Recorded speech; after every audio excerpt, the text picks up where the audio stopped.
turma! Tudo bem com vocês? Eu espero que vocês estejam bem, tá? Eu estou morrendo de saudade de vocês. Não vejo a hora da gente estar junto na sala de aula. Mas, como isso não aconteceu, então nós vamos aprender um pouquinho mais por aqui mesmo, né? Então vamos lá. O assunto de hoje é geografia. E a gente vai entender um pouquinho sobre a nossa história. A história dos nossos antepassados. A origem dos brasileiros. Vamos lá? Tá preparado? Abre lá o livro de vocês na página 40. Eu resumi bastante o texto para não ficar muita coisa para vocês entenderem, não ficar confuso, tá bom? Então eu vou ler aqui. O título é Somos Todos Cidadãos Brasileiros. Todos os cidadãos brasileiros nascem livres e iguais em dignidade e direitos e devem respeitar as leis e os costumes do país. Nós estamos dentro do Brasil e nós estamos submetidos a autoridades, a leis. Não é bagunça aqui, a gente não pode fazer o que a gente quer, não é verdade? Nós temos direitos e nós temos deveres, como nós falamos, como eu falei bastante nas outras aulas, não é verdade? Vamos entender um pouquinho mais. O povo brasileiro é formado por indígenas, africanos, europeus e asiáticos. Olha que mistura que é o povo brasileiro, não é verdade? Alguns povos têm características físicas próprias, que distinguem dos demais. Não é verdade? É verdade. Vocês estão vendo aí a foto de um índio? Eu botei aí dessa mistura aí que eu falei, tá? Se a gente observar os chineses, né? Eles têm uma característica muito forte que é o olhinho puxado. E isso é uma das características. Vamos entender melhor. Essa concepção de brasileiro não dá para afirmar diretamente, no nosso caso. Pois o nosso povo é bastante diversificado. Por quê, gente? Tem a mistura dos indígenas, dos africanos, dos europeus, dos portugueses. É uma mistura doida aí. E vamos lá. Nosso povo é formado pela união entre povos de muitas características físicas diretamente. Até aí tudo bem? Eu espero que vocês tenham conseguido entender. Vamos entender um pouquinho sobre a Constituição.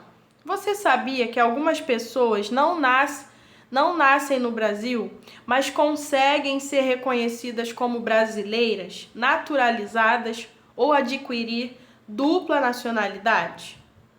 Vamos entender melhor. A Constituição brasileira classifica o artigo 12 que os brasileiros podem ser natos, isto é, nascidos no Brasil ou naturalizados. Isto é, que aceitam a nacionalidade brasileira. São considerados brasileiros natos aquelas pessoas que têm os pais brasileiros. O meu caso. Será que é o seu caso também? Vivendo no Brasil. Ou que têm pais brasileiros vivendo e trabalhando no estrangeiro. Até aí tudo bem? Quem são os brasileiros? E aí? Vamos entender. Os indígenas foram os primeiros habitantes das terras que hoje formam o nosso país. Ou seja, eles são os donos da terra. Eles já estavam aqui antes de tudo, tá? Esses povos viviam aqui antes da chegada dos colonizadores que vieram para as terras brasileiras, a fim de colonizá-las e explorá-las.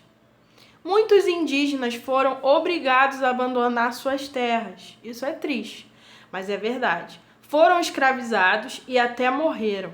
Nos últimos anos, o governo tem se preocupado em devolver aos grupos indígenas partes de suas terras. É justo, não é, pessoal?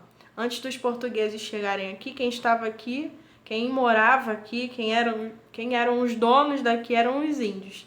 Então, nada mais justo devolver o que pertence a eles. Falamos dos índios, agora tem os africanos também.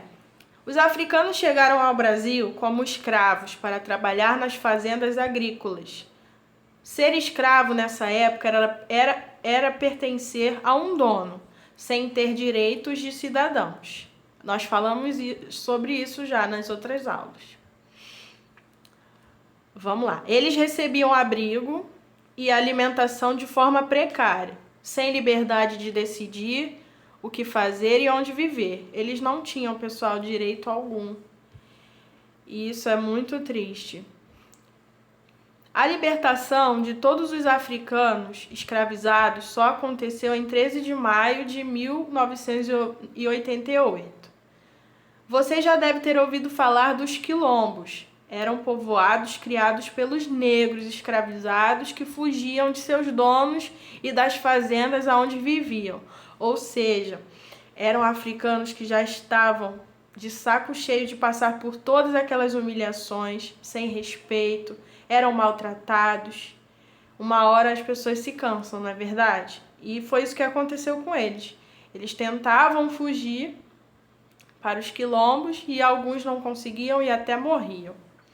E agora nós vamos falar dos europeus também, que fazem parte dessas características do brasileiro. Eles eram descendentes de portugueses, algumas famílias vieram para trabalhar nas novas terras colonizadas por Portugal. Eles plantavam cana para fabricar açúcar. Ainda hoje é grande o número de famílias portuguesas no Brasil. Eu perguntei à minha avó e ela disse que os pais dela, os meus bisavós, eram portugueses. Então eu descobri que eu tenho um pezinho lá, junto com os portugueses. É isso, pessoal. Então agora nós vamos ao nosso dever de casa. E eu gostaria também que vocês perguntassem aos familiares de vocês se vocês têm alguns descendentes dessa que eu citei. Indígena, africano, europeu, asiático, né? Então aí agora a gente vai colocar em prática um pouquinho que foi falado nessa aula, lá na página 42 até a 54. Ok? Então, até a próxima. E eu estou com saudades. Um beijo virtual para vocês.